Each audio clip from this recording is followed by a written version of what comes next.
पदाम्बुजो मधुपुरन् यनमानसं लीयते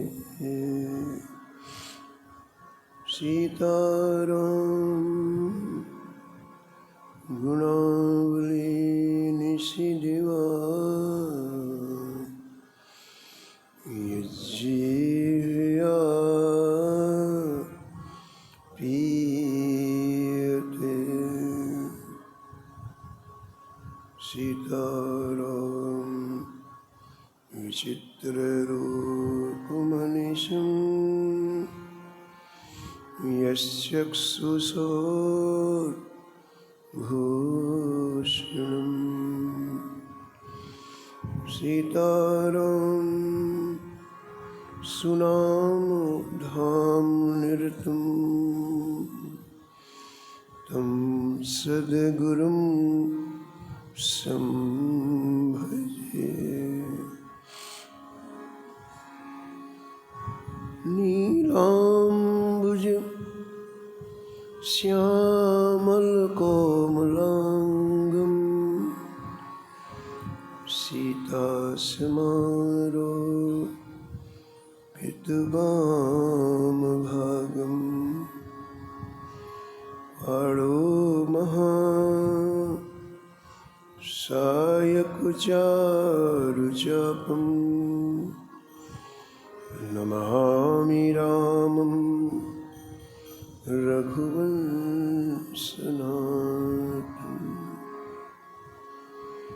यत्र यत्र रघुनाथकीर्तनं तत्र तत्र कृतमस्तकाञ्जलिं वाष्पवारि परिपूर्णलोचनं मारुतिं नमत राक्षसान्तकम्। वाञ्छाकल्पतरुभ्यश्च कृपासिन्धुभ्यैव च पतितानां पावनेभ्यो श्रीवैष्णवेभ्यो नमो नमः। भक्ति भगवन्ते गुरु चतुर्नाम बपु एक, इनके पद वंदन किए नासत विघ्न अनेक। हरिजो आय विराजिए कथा सुनहु इतिहास। तुम श्रोता या मालुके तुम पद रज मम आस। तुम पीछे जो और है श्रोता है रस खान। तिनके सकल मनोरथ पूरे बहु श्री भगवान।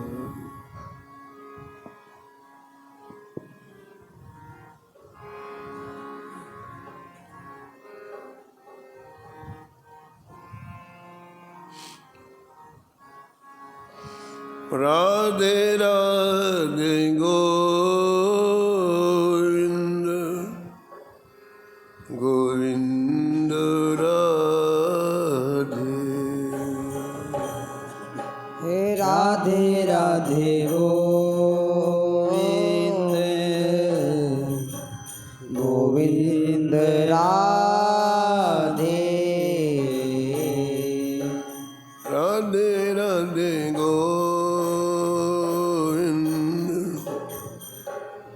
गोविंद राधे।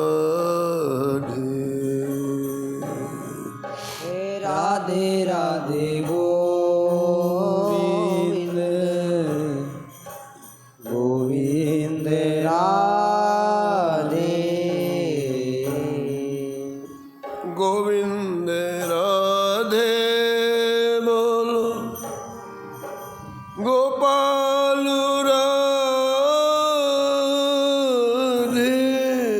गोविंद राधे बोलो गोपाल राधे राधे राधे गोविंद गोविंद राधे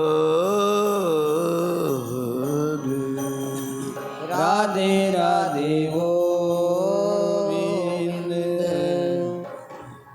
गोविंद राधे राधे राधे गोविंद गोविंद राधे राधे गोविंद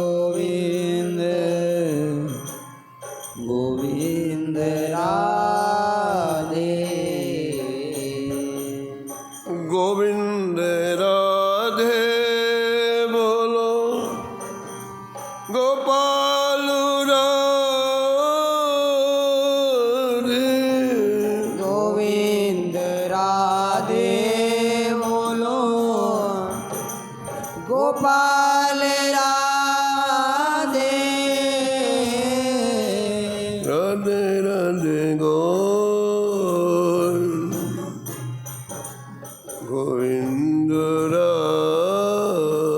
राधे राधे राधे गोविंद गोविंद राधे हे राधे राधे गोविंद राधे राधे राधे गोविंद गोविंद राधे गोविंद राधे बोलो गोपाल राधे गोविंद राधे बोलो गोपाल राधे राधे राधे गोविंद राधे राधे राधे गोविंद गोविंद राधे श्री जानकी वल्लभ लाल की जय श्री मंगल मूर्ति हनुमान जी महाराज की जय परिकर श्री भक्तमाल जी की जय। सब संत भगवान की जय। श्री स्वामी अग्रदास जी महाराज की जय। श्री नाभाजी महाराज की जय। श्री प्रियादास जी महाराज की जय। श्री वृंदावन धाम की जय। श्री बांके बिहारी लाल की जय। श्री राधा वल्लभ लाल की जय। श्री गिरिराज जी महाराज की जय। श्री यमुने महारानी की जय। श्री राम नाम महाराज की जय। श्री महाराज जी की जय जय श्री राधे।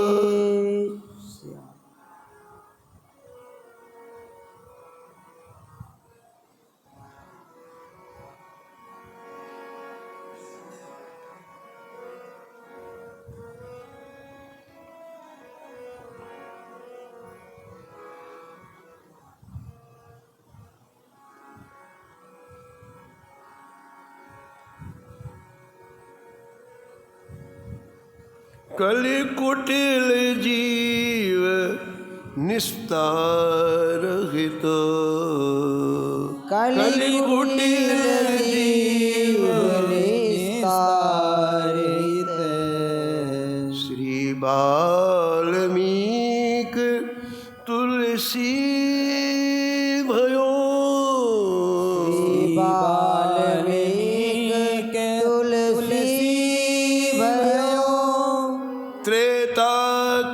अब निबंध कियो सतकोटि रामायण। त्रेता काल निबंध कियो सतकोटि रामायण। एक अक्षर उद्धर ब्रह्म हत्यादि परायण। अक्षर उद्धर ब्रह्म हत्यादि परायण। अब भक्तन सुख देन बहुर लीला विस्तारी। अब भक्तन सुख देन बहुर लीला विस्तारी। राम चरण रसमत रहत अहनिस व्रत धारी। राम चरण रसमत रहत अहनिस व्रत धारी। संसार अपार के पार को संसार अपार के पार सुगम रूप नौकालियो। सुगम रूप कलि नवकालियो। कुटिल जीव निस्तार हितो। कलि कुटिल जीव निस्तार। श्री वाल्मीक तुलसी भयो। श्री वाल्मीक तुलसी। श्री वाल्मीक तुलसी भयो। श्री वाल्मीक तुलसी। प्रातः स्मरणी परम वंदनीय श्री भक्तमाल के रचयिता श्री नाभा गोस्वामी जी परम पावन ग्रंथ श्री भक्तमाल में भक्तों के दिव्य चरित्रों का वर्णन किए। गोस्वामी तुलसीदास जी की परम पावन जयंती के शुभ अवसर पर हम और आप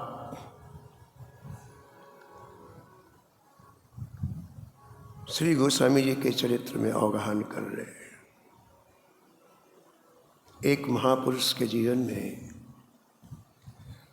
कष्ट कितनी गहराई में प्राप्त हो सकता है। एक महापुरुष के जीवन में दुख का समुद्र कैसे लहराया।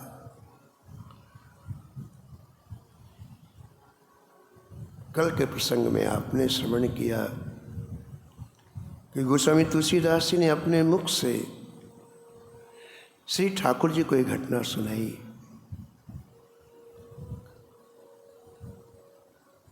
उस समय का मेरा कैसा जीवन था। आज तो आप मेरे सामने रहते हैं। बड़े बड़े सम्राटों के मुकुट मेरे चरणों में पड़े रहते हैं। सारी दुनिया मेरा सम्मान करती है। लेकिन वो दिन मुझे याद है जब मैं एक एक रोटी के टुकड़े के लिए महीनों बिलबिलाता रहता था कि समाज का कोई व्यक्ति मुझे एक रोटी का टुकड़ा नहीं देता था। संसार के यथार्थ स्वरूप का परिचय गोस्वामी जी ने अपनी जीवनी से कराया है।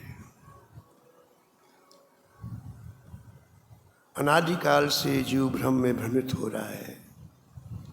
कभी किसी को अपना मानता है, कभी किसी को अपना मानता है, कभी किसी को अपना मानता है, और बाद में धोखा खाने के बाद फिर मृत्यु होती है, फिर जन्म लेता है। ये संत अपने जीवन से सावधान करते हैं। सबके साथ कर्तव्य बुद्धि का पालन करो, लेकिन सहारा, आश्रय, संकट में साथ देने वाले तो केवल गोविंद हैं, केवल माधव हैं, केवल राघव हैं। सृष्टि का प्रत्येक जीव अपने कर्म का भोग करने के लिए आया है। वो अपने कर्म का भोग भोगेगा। आप कितना समझाओ, कितना नहीं मानेगा, क्योंकि प्रारब्ध उसे उस तरफ घुमा रहा है। उसे कष्ट देना है, यदि आपकी बात मान लेगा तो उसे कष्ट कैसे मिलेगा? तो आप असहाय हैं। वो व्यक्ति अपने कर्म का भोग भोगेगा तो वो खुद ही जो असहाय, वो आपकी क्या सहायता करेगा? जो व्यक्ति स्वयं कर्म के बंधन में बंधा, वो आप क्या सहायता करेगा, आपको क्या सुख देगा? इसलिए आश्रय ठाकुर जी का ले, ऐसा गोस्वामी जी की अपनी अनुभूति के। निर्बल के बलराम सुनी रे मैंने, निर्बल के बलराम सुनी रे मैंने। गोस्वामी जी कहते हैं मेरी बात सुनो, सब तरफ से अब अपने चित्त को हटाओ, राम का आश्रय लो। जो सब ठुकरा देंगे तो यही हाथ पकड़ो। अरे व्यक्तियों की बात छोड़ो, परिवार, एक दिन शरीर ठुकरा देगा, आंखों में दिखलाई नहीं पड़ेगा, कानों में सुनाई नहीं पड़ेगा, पैरों में चलते, फिर कौन हाथ पकड़ेगा तुम्हारा? ये पकड़े। निर्बल के बलराम सुनी रे मैंने, निर्बल के बलराम सुनी रे मैंने। पिछली साख करो संतन की, पिछली साख करो संतन की। आड़ सवारे काम, आड़ सवारे काम।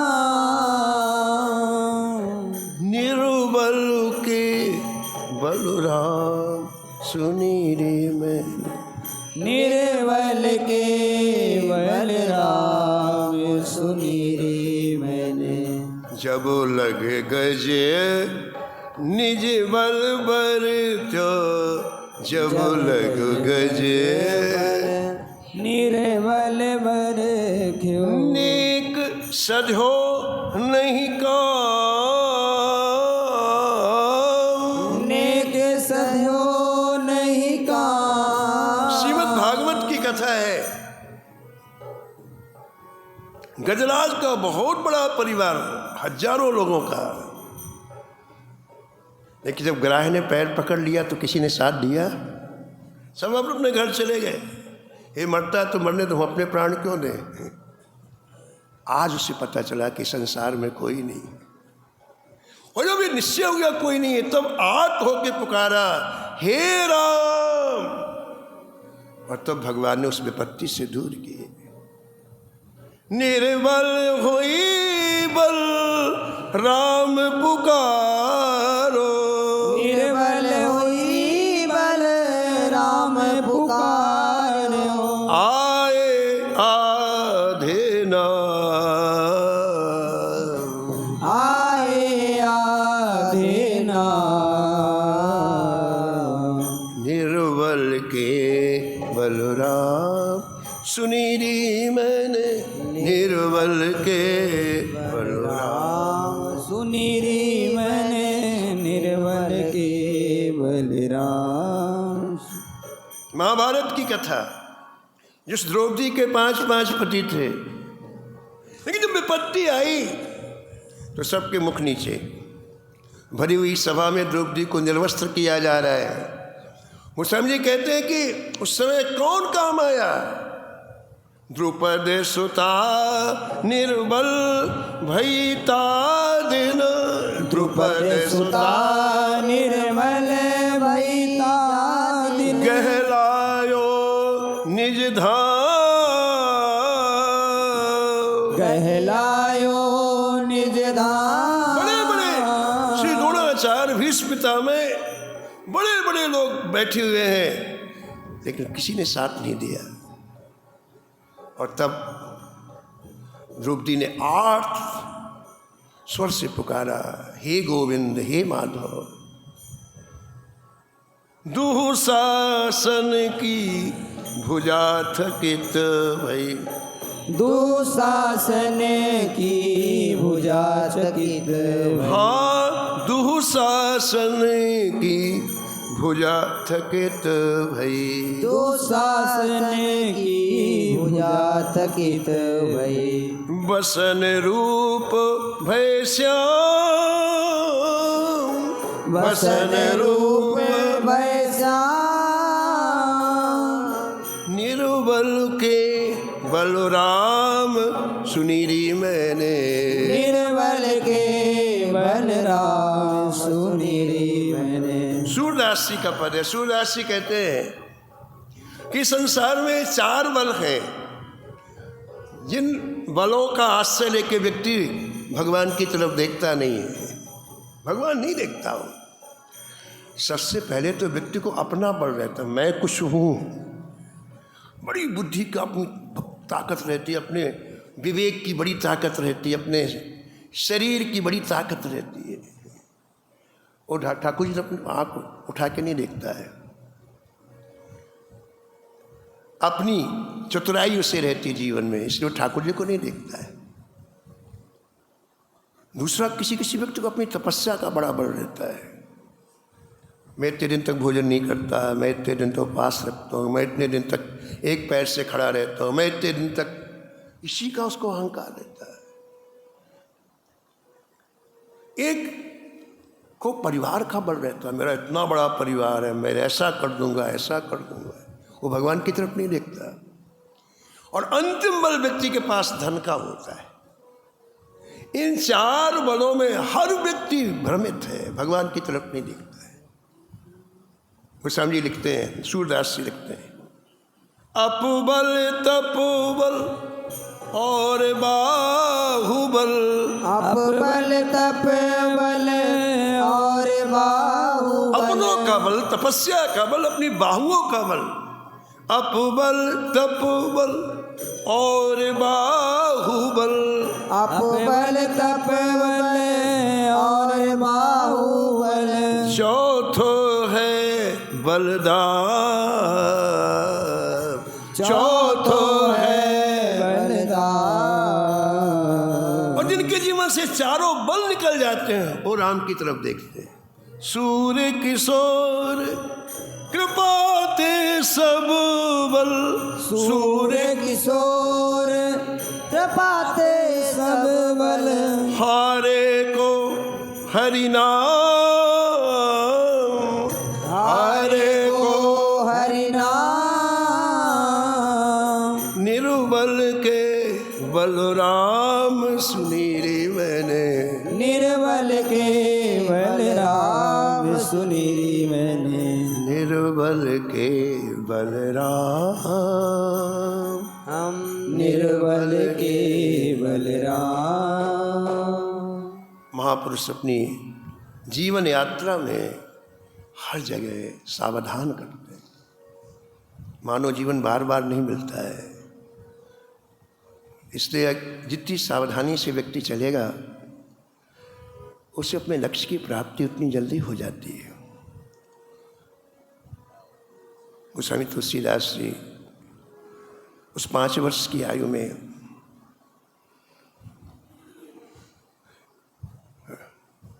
हरिपुर गांव के बाहर अमराई में पड़ी हुई है।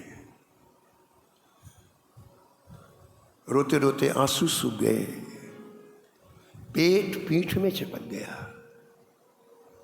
लेकिन किसी को दया नहीं आई, किसी को करुणा नहीं है। एक दिन पराम्बा पार्वती जी ने भगवान शंकर से कहा, आशुतोष एक बात कहनी है आपसे। हाँ हाँ कहिए। आपके कई नाम हैं, उनमें एक नाम है आपका विश्वनाथ। बोले हाँ है। बोले उसको अब आप हटा दो, इस विश्वनाथ नाम को आप नामों की श्रृंखला से हटा दो। बोले क्यों? बोले एक छोटा सा बालक इतने दिनों से भूखा पड़ा है, उसे तुम रोटी नहीं दे सकते। काहे के विश्वनाथ, खाली पीले विश्वनाथ, इस नाम को हटा दो आप। अब शंकर जी ने कहा कि अरे भाई ये क्या बात हो गई। बोले देवी कहना क्या चाहते हो? बोले वो राम भोला कितना कष्ट सहन कर रहा है, आपकी दृष्टि उधर नहीं जाती? आप साक्षात करुणा के अवतार हैं, उसकी भोजन की कोई व्यवस्था कर ले। शंकर जी मुस्कुराए और कहा अच्छा देवी ये बताओ अन्नपूर्णा किसका नाम है? पार्वती ने कहा मेरा। तो ये पालन पोषण का काम किसका है? पार्वती ने कहा कि मेरा। तो फिर अपना काम करो। और पार्वती जी ने कहा इसलिए था कि मुझे आज्ञा दे दे। बोले तुम पालन पोषण का काम करो, जब शिक्षा दीक्षा की बात आएगी तो मैं करूं। भगवान शंकर ने आज्ञा दिया है और आज साक्षात करुणा की प्रतिमूर्ति जगत जननी श्री पार्वती जी एक वृद्ध ब्राह्मणी के रूप में उस बगीचे में प्रकट हुई, जहाँ कई महीनों से पेट पकड़े हुए राम भोला पड़े हुए थे, उस कष्ट को सहन कर रहे थे। पराम्बा पार्वती जी ब्राह्मणी के रूप में पहुंचकर उस भूख से मूर्छित बालक को उठाया। पराम्बा पार्वती जी का जैसे स्पर्श प्राप्त हुआ, बालक में एक चेतना सी आई, अपनी गोदी में बैठाया, बड़े वात्सल्य से, बड़े दुलार से, और अपने हाथों से बना करके जो विभिन्न प्रकार की पदार्थ लाई थी, एक एक ग्रास बालक को खिला। हम जब भोजन करते हैं तो एक एक ग्रास में 3 चीजें प्राप्त होती हैं। सबसे पहले क्षुधा की निवृत्ति होती है। भले एक ग्रास हमारे अंदर गया है लेकिन भूख उतनी कम हो जाती है, क्षुधा की निवृत्ति होती है। दूसरा, शरीर पुष्ट होता है। एक एक ग्रास से शरीर पुष्ट होता है, क्षुधा की निवृत्ति होती है, शरीर पुष्ट होता है। और तीसरा, धीरे धीरे तृप्ति होती है। जितना जितना हम ग्रास डालेंगे उतनी उतनी तृप्ति होती जाती है। ऐसी पराम्बा पार्वती जी ने आज पहली बार इतने दिनों के बाद अमृत में भोजन कराया। आप बताओ, कल्पना करो भोजन कैसे लगा होगा बालक को, कैसे लगा होगा। एक बहुत बड़े संत वृंदावन के, वो बता रहे थे कि एक बार हम वृंदावन आ रहे थे तो ट्रेन में किसी ने हमको विष दे दिया। कई जलने वाले होते हैं, कई कुछ संसार की हालत, किसी ने किसी चीज़ में मिला के दे दिया हमको नहीं पता। हम ट्रेन में ही मूर्छित हो गए। विष तो अपना काम करेगा। संयोग था कि वो ट्रेन वृंदावन आती थी। अब वृंदावन में कई घंटे हम पड़े रहे उसी में, ट्रेन में। थोड़ी देर के बाद जब होश आया, बाहर निकले तो इतनी भूख लगी, ऐसा लगा प्राण चले जाए। तो स्टेशन के बाहर आके हमने पूछा कहीं भोजन मिल जाएगा भैया? एक व्यक्ति ने कहा सुदामा कुटी चले जाओ। 3-4 बजे का समय था, पंगत तो 12 बजे हो जाती है, 1 बजे हो जाती है, और हम जानते भी नहीं थे। बोले सुदामा कुटी कहाँ है?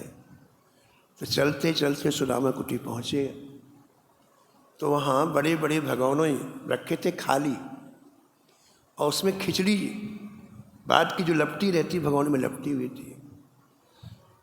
तो हमने हाथ जोड़ करके रसोइये से कहा भैया बहुत भूख लगी। तो बड़े गुस्से, 4 बजे का समय से नहीं आते हैं, भूख लगी। तो उसी को जो खिचड़ी भगोने में लगी थी चम्मच से करोच करके पत्तल में डाल दिया, दिखा ले। महात्मा बोले महाराज हमने वो खिचड़ी खाई, इतनी अमृत के सरीके लगी, इतनी भूख लगी थी कि लगा वो खिचड़ी अमृत है। तो आज गोस्वामी जी को जब पराम्बा पार्वती जी ने इतने दिनों के बाद भोजन कराया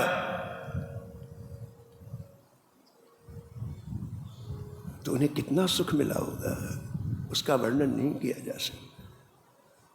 सो सुख जाने मन अरुकाना, सो सुख जान मन और काना, नहीं रसना पही चाही बखाना, नहीं रसना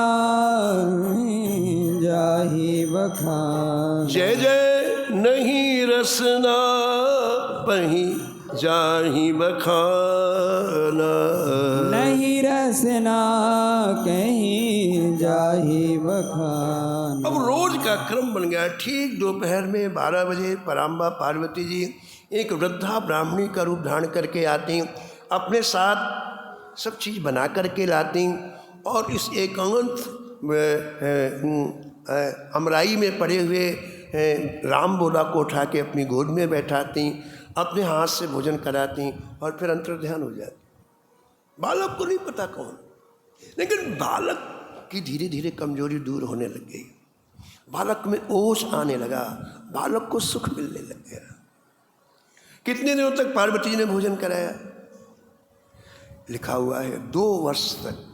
5 वर्ष की आयु थी, 7 वर्ष तक पराम्बा पार्वती जी ने इस छोटी सी आयु में, 5 वर्ष की आयु में तुलसीदास जी को भोजन कराया। शरीर बिल्कुल हृष्ट पुष्ट हो गया। अमृत में भोजन इतने दुलार से पराम्बा पार्वती जी खिलाती, हृष्ट पुष्ट। एक दिन बालक को याद आई कि चलो गांव देख के आऊं, अभी तो बाहर पड़े थे ना अमराई में, हरिपुर देख के आऊं, गांव का नाम हरिपुर। तो वहां से करीब 1 किलोमीटर गांव था। तो राम बोला चल करके आए गांव में। अब गांव वालों ने देखा ये तो जिंदा है, हम तो समझे थे कि मर गया। जब कोई रोटी पानी नहीं देगा तो व्यक्ति तो मरेगा। तो बड़ा आश्चर्य हुआ गांव वालों की, तो जिंदा है, जिंदा है, ठीक है, इतना हृष्ट पुष्ट कैसे हो गया? हम लोग तो भोजन इतना तगड़ा कैसे हो गया?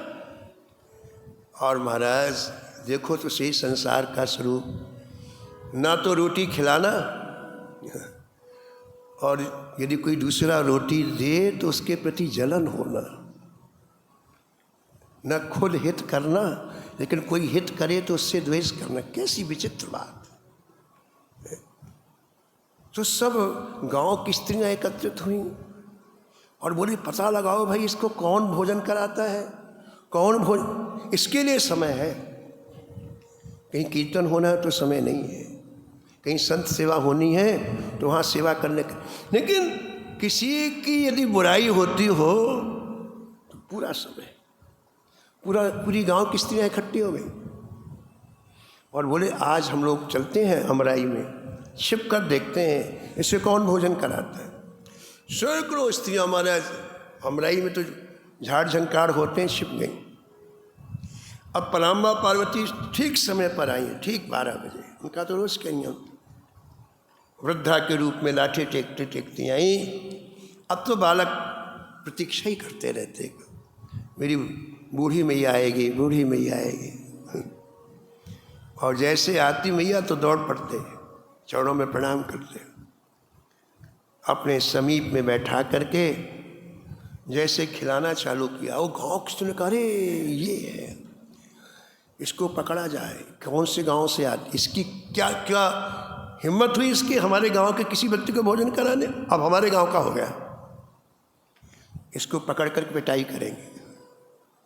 औरतों ने योजना बनाई कि इसको पकड़ के पिटाई करेंगे, लेकिन इसको अभी रुक जाओ,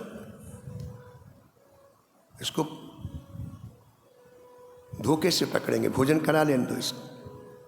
सब औरतें तैयार हो गई, रोज की तरह उन्हें भोजन कराया, जल पिलाया, और जैसे खड़ी हुई पकड़ो पकड़ो, चारों तरफ से औरतें आ गई और पराम्बा पार्वती का पैर पकड़ करके कहाँ से आई हो, कहाँ से आई हो, कहाँ से हो? ओहो, पार्वती जी कौन है बताओ आप? साक्षात सिंह वाहिनी दुर्गा जी हैं। ठीक है, एक लात लगाया, 100 की 100 औरतें वहां से सीधे अपने घर पहुंच गईं, एक लात में ही। ऐसा महाराज प्रहार किया, सब कोई इधर चिल्लाया, कोई सब भाग गया। और पराम्बा पार्वती जी अंतर ध्यान हो गई। अब विचार करने लग गई पार्वती, अब जाना ठीक नहीं, क्योंकि जब कोई व्यक्ति जान जाता है, समझ जाता है, तो फिर देवता लोग नहीं आते हैं। तो पराम्बा पार्वती जी निश्चय के अब मेरा जाना ठीक नहीं है। आशुतोष भगवान शंकर जी के पास गई और जाकर निवेदन किया कि जय जय, मैंने बालक का पालन कर दिया है, अब बालक के पढ़ने की शिक्षा की व्यवस्था आप करें। आप जगत गुरु हैं, आप जो शिक्षा देंगे दूसरा नहीं दे सकता है। तुम त्रिभुवन गुरु, तुम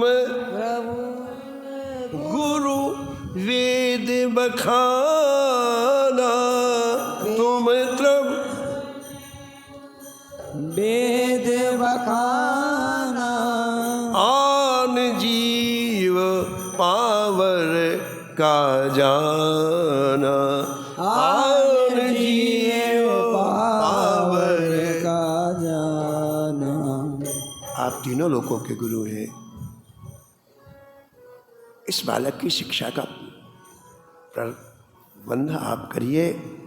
ऐसा पराम्बा पार्वती जी भगवान शंकर से, भगवान ने कहा ठीक है। शंकर जी ने ध्यान में देखा इस बालक का गुरु किसे बनाया गया है। भगवान शंकर जब ध्यान करते हैं तो तीनों लोगों की चीजें उन्हें ऐसे दिखाई पड़ती हैं जैसे हथेली में कोई चीज हमारे सामने रखे। उदाहरण के रूप में जब सती परीक्षा लेने के लिए गई राम जी की, सीता का वेश बना लिया, भगवान पहचान गए कि ये सती है। तो भगवान ने कहा कि अरे आप अकेले कैसे घूम रही हो, आशुतोष कहाँ है? अभी घबरा गए, तो पहचान गए।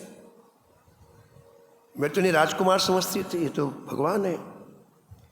तो घबरा करके वहां से भागी, शंकर जी के पास आई। शंकर जी एक वृक्ष के नीचे भजन कर रहे हैं। शंकर जी ने कहा परीक्षा ले ली? बोली ले ली। कैसे परीक्षा ली? पूरा झूठ बोल दिया, बिल्कुल टोटल झूठ। बोले समीप में जाके मैंने प्रणाम किया, आपने जैसे दूरी से प्रणाम किया था, मैंने समीप में जाकर प्रणाम किया, बस, और कोई परीक्षा नहीं, बिल्कुल झूठ बोल। भगवान शंकर ने विचार किया कि यदि यही करना था तो फिर जाने की क्या आवश्यकता थी।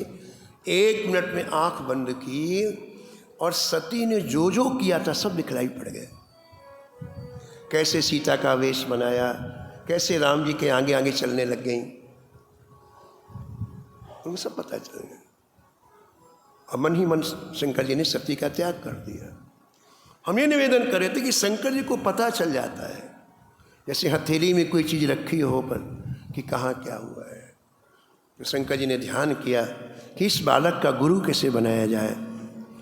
तो आपके ध्यान में एक संत आए, चित्रकूट की परम पावन भूमि में मंदाकिनी के किनारे गुफा बना करके अहर्निश भजन करने वाले श्री नरहरिदास जी महाराज।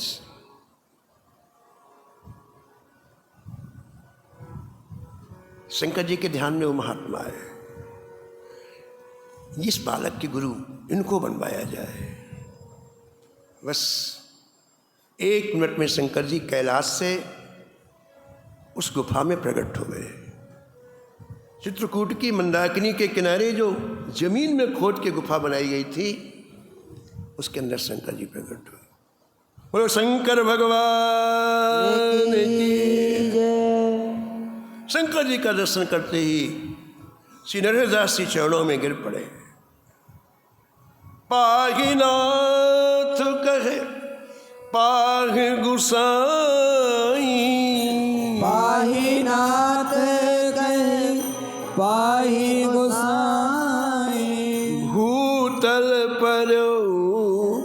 लकुट की नाई।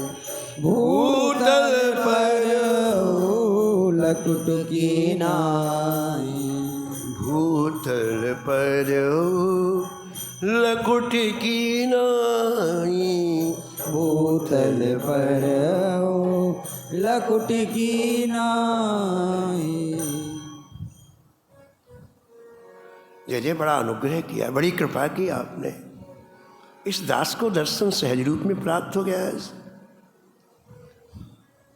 भगवान शंकर बोले, नरहरिदास, हम एक विशेष कार्य से तुम्हारे पास आए हैं। यहाँ से कुछ दूरी पर एक गांव है हरिपुर। वहाँ एक बालक है जिसकी उम्र इस समय 7 वर्ष की है। हमें दिव्य दृष्टि से पता चल रहा है कि आगे चल के बालक बहुत बड़ा होनहार होगा। इसके द्वारा लाखों लाखों लोग भजन में लगेंगे। इसके द्वारा लाखों लाखों लोग नरक की भीषण यातनाओं से बचेंगे। इसलिए हम तुम्हारे पास आए हैं, तुम उसके पास जाओ और वहां जाकर के अपने साथ श्री अयोध्या ले जाओ। और सुनो, उसे दीक्षा प्रदान करो। तुम गुरु होने का सौभाग्य तुम्हें प्राप्त होगा। शंकर जी बोले, एक हमारी इच्छा और है, और इच्छा ये कि हम जिस राम कथा का निरंतर चिंतन करते हैं, मनन करते हैं, वो राम कथा इस बालक को इस छोटी सी उम्र में सुनाया जाए।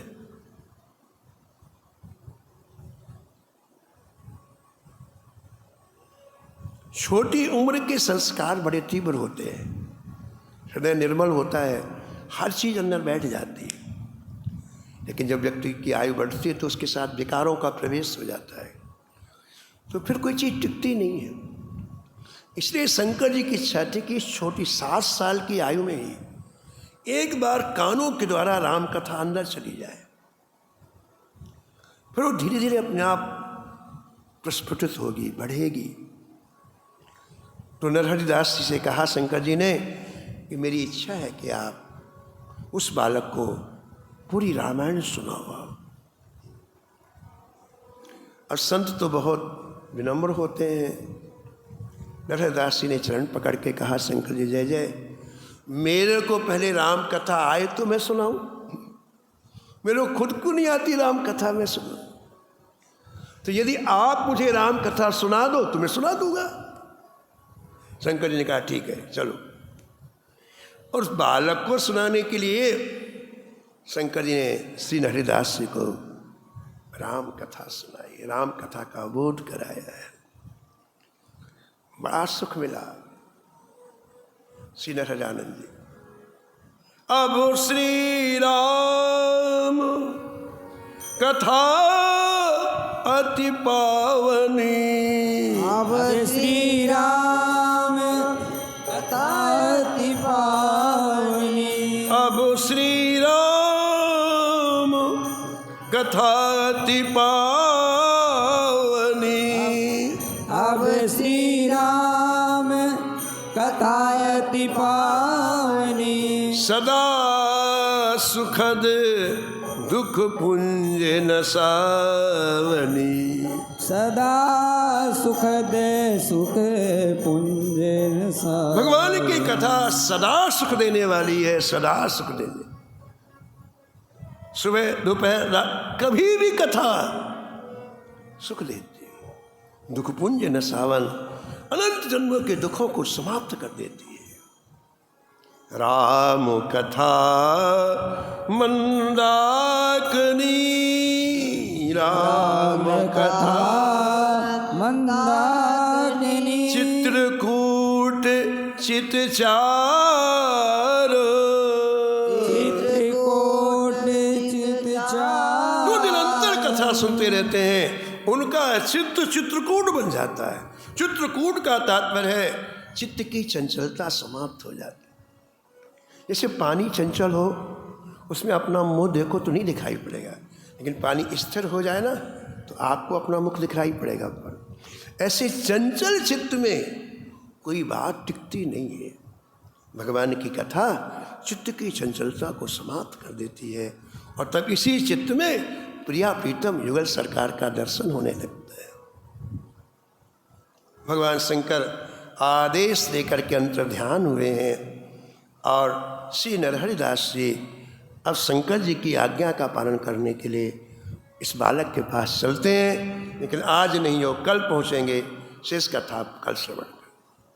हरि भजले हरि भजले हरि भजने का मौका, हरि भजले हरि भजले हरि भजने का मौका है। ये मौका चूक न जाए, ये मौका भी अनोखा है। ये मौका चूक ना जाए, ये मौका भी अनोखा है। हरि भजले हरि भजले हरि भजने का मौका है। हरि भजले हरि भजले हरि भजने का मौका है। नमो नमो श्री भक्त सुमान, नमो नमो श्री भक्त सुमान। जाके सुनत महात्म नासत, जाके सुनत महात्म नासत। और झलकत राधा नंदलाल, और झलकत राधा नंदलाल। गद गद स्वर पुलकित अंग अंगनी, गद गद स्वर पुलकित अंग अंगनी। हाँ लोचन बरसत असुवन जाल, लोचन बरसत असुवन जाल। उतर जा तो अभिमान व्याल विष, उतर जाते अभिमान व्याल विष। हाँ लेत जिवाए सुरसती काल, लेते जिवाए सुरसती काल। होत प्रीत हरि भक्त जनन सो, होते प्रीति हरि भक्त जनन सो। जय जय लेत शीघ्र हटी चरण प्रछाल, लेत शीघ्र हटी चरण प्रछाल। हाँ तजत कुसंग लेत सत्संगति, तजत कुसंग लेत सत्संग। जय जय भाग जगत को अद्भुत भाल, भाग जगत को अद्भुत भाल। निशिवा सरसोवत अरु जागत, निशिवासर सोवत अरुजा। जय जय रोम रोम हुए करत निहाल, रोम रोम है करत निहाल। श्री अग्र नारायण दास प्रिया प्रिय, श्री अग्र नारायण दास प्रिया प्रिय। प्रगति जीवन रसिक रसाल, प्रगति जीवन रसिक रसाल। नमो नमो श्री भक्त सुमाल, नमो नमो श्री भक्त सुमान। सीताराम सीताराम सीताराम सीताराम, सीताराम सीताराम सीताराम जय जय सीताराम। सीताराम सीताराम सीताराम सीताराम, सीताराम सीताराम सीताराम सीताराम। राम जय सीताराम सीताराम सीताराम सीताराम।